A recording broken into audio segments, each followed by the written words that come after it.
बात शिक्षा मंत्री चंद्रशेखर की, जिनका एक और बयान इस वक्त चर्चा का केंद्र बना हुआ है। चंद्रशेखर इस्लाम की तारीफ कर रहे थे। इसी दौरान उन्होंने मोहम्मद साहब को मर्यादा पुरुषोत्तम बताने की कोशिश कर दी। बता दें कि हिंदू धर्म में श्री राम को मर्यादा पुरुषोत्तम कहा जाता है।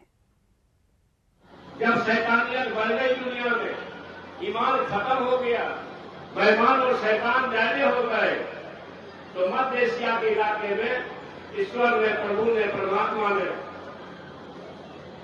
एक शानदार महान पुरखा, पता नहीं प्रोफेट, मर्यादा पुरुषोत्तम जो भी कह दिए, प्रोफेट मोहम्मद साहब को पैदा किए ईमान लाने के लिए।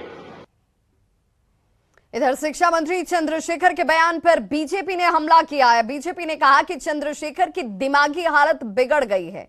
तो आरजेडी न हिंदू की और ना मुसलमान की पार्टी है, वो बैंक वोट की राजनीति कर रही है। तो कांग्रेस का कहना है कि चंद्रशेखर ने कुछ भी गलत नहीं कहा। मोहम्मद साहब ने मर्यादा के उच्च मानकों का पालन किया, तो माले ने उन्हें शिक्षा विभाग को सुधारने की नसीहत दे दी। शिक्षा मंत्री श्री चंद्रशेखर दिमागी दोष के शिकार हो गए हैं। पूरा राजद न हिंदू का है न मुसलमान का है, ये परिवार का है और लालू परिवार के गुलाम है पूरा राजद।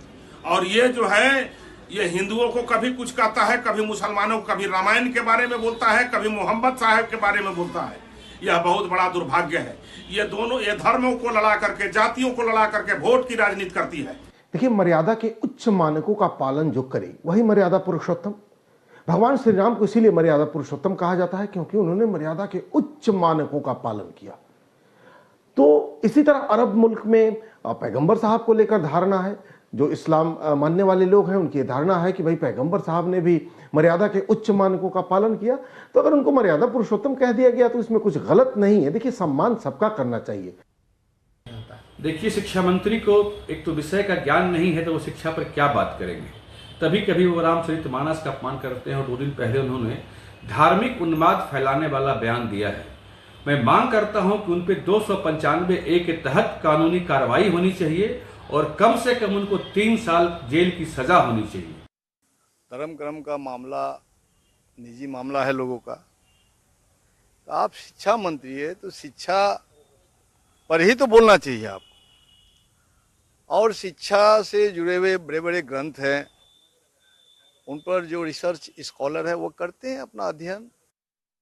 बिहार में शिक्षा व्यवस्था को जिस तरह से माननीय मुख्यमंत्री जी पटरी पर लाने के लिए आतुर हैं, उसमें उनको प्रोफेसर समझ के, योग्य समझ के लाया गया और इस उम्मीद के साथ लाया गया कि निश्चित रूप से ये खुद शिक्षक हैं, इसलिए शिक्षा व्यवस्था को दुरुस्त करेंगे। इसलिए मेरी समझ से उनको कोई भी विवाद में पड़े बिना जो शिक्षा व्यवस्था में कमी है उसको दूर करने का प्रयास करना चाहिए।